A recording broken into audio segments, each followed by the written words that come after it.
Well, hi guys, it's that time. It's our Bible teaching snippet of the day. Well, today I want to pick up on our subject of suicide.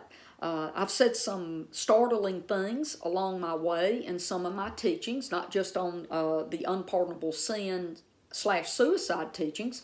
And I know I challenge a lot of people with what they think that they understand and what they think the Bible teaches, because maybe that's what they've heard or what they've been taught, okay? So let me stop here before I go into this teaching today. I want to make sure that I say this, okay? Suicide should never be a permanent decision that you make to deal with a temporary problem, okay? I know that some of you who have listened to me for 3 years or so, I gave my testimony once about me trying to commit suicide. I had lived a very broken childhood, suffering a lot of abuses, things that went on in families. And look, my family's no different than other people, okay?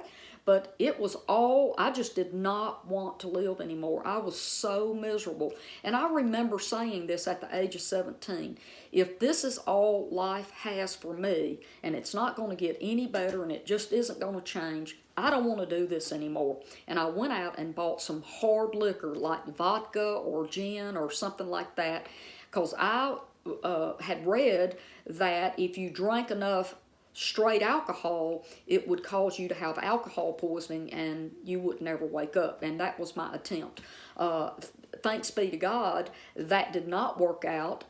Not because I would be fearful of being in hell. No, I wouldn't have lived such a wonderful life. Things do turn around. We should never choose suicide as a permanent solution to something that will most likely change, right? I know that my life turned around, my attitude, a lot of the things that I believed about myself, things that people put in my head about me, all of that changed. I ended up marrying a wonderful, wonderful man. I'm like a mother to my younger brother, and his son is like a grandbaby to me.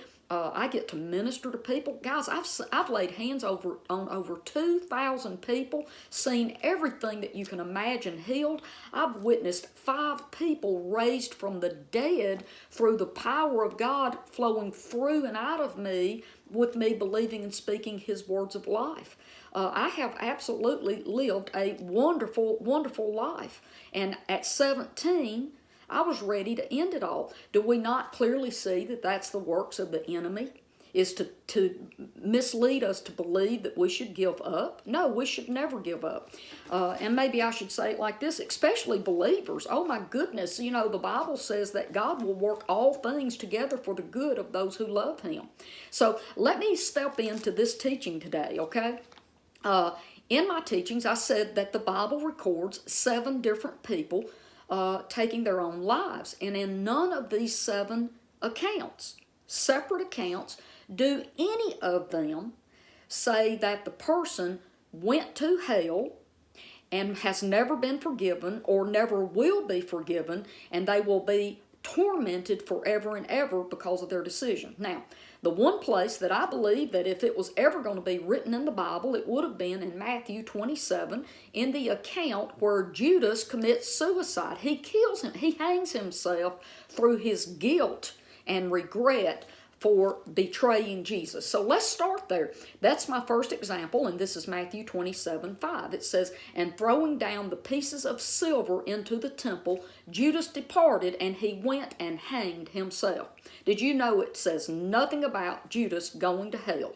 Okay, the next thing that I want to do is talk to you about, his name is Abimelech, and he asked his armor bearer to kill him, because he did not want to be humiliated in his death, and people know that he was killed by a woman. Watch this. It says in Judges 9, verse 54, "And he called quickly to the young man, his armor bearer, and said to him, 'Draw your sword and kill me, lest they say of me, a woman killed him.' And his young man thrust through, and he died. So his armor bearer killed him so that the word wouldn't get out about him that his life was taken by women.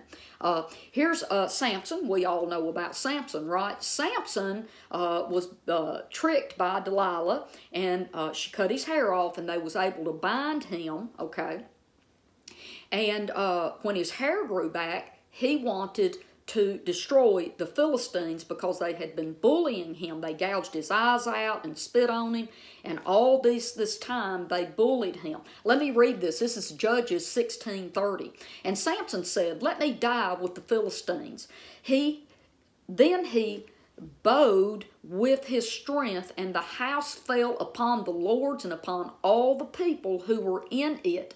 So the dead whom he killed at his death were more than all those he had killed during his lifetime. Now look, Samson killed a lot of different Philistines and enemies, but he killed more that day through pulling the pillars down and this platform roof down on top of all these people, and it took their lives. The next one that I want to talk about is King Saul. He was scared that he was going to be kidnapped and brutally tormented, his skin ripped off and tortured and stuff. So he asked his armor bearer here to kill him as well. And this is found in 1 Samuel 31, 1 through 4. I'm not going to read it. I'm just going to tell you about it real quick. Saul asked his armor bearer to kill him, and the armor bearer did not do it, I don't believe.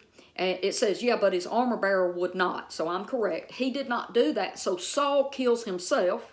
And then the armor bearer decides, okay, I'm going to kill myself too. Now, the Bible doesn't specifically say that the armor bearer killed himself out of guilt of not following the orders of King Saul, or if it was out of fear of being kidnapped by the Philistines as well, because they were pretty mean people. But either way, we got two people right there in that one instance that commits taking their own lives, okay? Now, here is a name that I cannot pronounce. It's Ahimathal or something like that. It's King David's counselor, okay? And here I'm going to read it. It says, "And when he saw that his counsel was not followed, he saddled his donkey and went off to home into his own city, and he set his house in order and hanged himself. And he died and was buried in the tomb of his father." Now, I want to go and say this one more time. Right here, even the King James translators couldn't fit in the word hell here. A lot of times when they would talk about the grave, when it talked about Jacob wanting to go down into the grave to grieve because he was so upset over his son dying, and they might change that word, "I will go down into the grave," into "I will go down into hell." And right here, they didn't even put this in, and he died and was buried in hell, but at least they didn't do that. But we just simply do not see proof in Scripture that people who make the bad decision to end their lives go to hell and are punished forever for that decision. Here's another one, and this is in 1 Kings 16:18. "And when Zimri saw the city was taken, he went into the citadel," or the house of the king, "and burned the king's house over him with fire, and he died." Okay, now, so there's our examples of people determining to take their own lives. I'd like to add this in too, and this isn't necessarily recorded in our Bibles, but Josephus and other historians record different Christian people, individuals, as well as groups of people who determined to kill themselves instead of being captured or tortured. The women would commit suicide or take their own lives to keep from being raped, so they would kill themselves instead. So I suppose the next thing that I want to do, and I am going to go long today, by the way, I'm going to use up my entire 15 minutes because I want to try to move through this as quickly and move on to some other subjects. But today I want to talk to you about the fact that, a lot of times people are mistaught that once someone lives here in the earth, if they do not become a Christian or they don't get saved, they have no opportunity. And I'd like to talk about that just a little bit. I want to read John chapter 5, verse 25 through 29. And this is Jesus talking, and I speak an eternal truth. Soon the dead will hear the voice of the Son of God, and those who listen will rise to life. For the Father has given the Son the power to impart life, even as the Father imparts life. The Father has transferred to the Son the authority to judge because He is the Son of Man. So don't be amazed when I tell you these things, for there is a day coming when all who have ever died will hear my voice, calling them back to life, and they shall come out. Those who have practiced doing good will come out to the resurrection of new life, and those who have done evil will be raised to life for judgment, raised to face their sentence. Now, I can teach a little deeper on that. That is not saying they're going to be raised back to life so God can put them in a lake of fire to burn them forever and ever to get even with them. That's another teaching, and I do need to teach on that. Okay? There is a resurrection of the dead, and there is a judgment. But what we've been taught is incorrect. Okay, Hebrews chapter 2, verse 14. And since therefore children share in flesh and blood, in the physical nature of human beings, He Himself, Jesus, in a similar manner, took on the nature by going through death, that He might bring to naught and make of no effect to him who had the power of death, that is the devil, and also that He might deliver, that's Jesus, and completely set free all those through the haunting fear of death, who were held in bondage throughout the whole course of their lives. Now, that was a little bit wordy, but let me tell you what it says. It says that Jesus came to be a man so He could die as a man, so that He could take the power of death and bring it to nothing and take the power of death from the devil, because he had the power of death over human beings, and Jesus took that away from Him so that He could set us free from death, from the bondage of death. Let me keep reading here. Romans 14:9. The reason Christ died, did you hear that? The reason Christ died and rose from the dead to live again was so He would be Lord over both the dead and the living. Wow. And here we go. 1 Peter 3:18. I said that I believe that every person will see Jesus face to face and they will be told truth. Watch this. 1 Peter 3:18. Christ Himself suffered for sins once for all. He was not guilty, but He suffered for those who are guilty, the righteous for the unrighteous, to bring you to God. His body was killed, but He was made alive in the Spirit. And in the Spirit, Jesus went and preached to the spirits who were held in prison, those who long ago refused to obey God. Okay, I'm going to keep going. I want to go down to 1 Peter 4:6 now. Here we go. For this reason, the good news, the gospel, was preached to those who are now dead.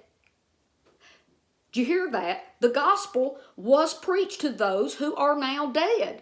Even they were judged like all people. The good news was preached to them so they could live in the Spirit as God lives. Wow.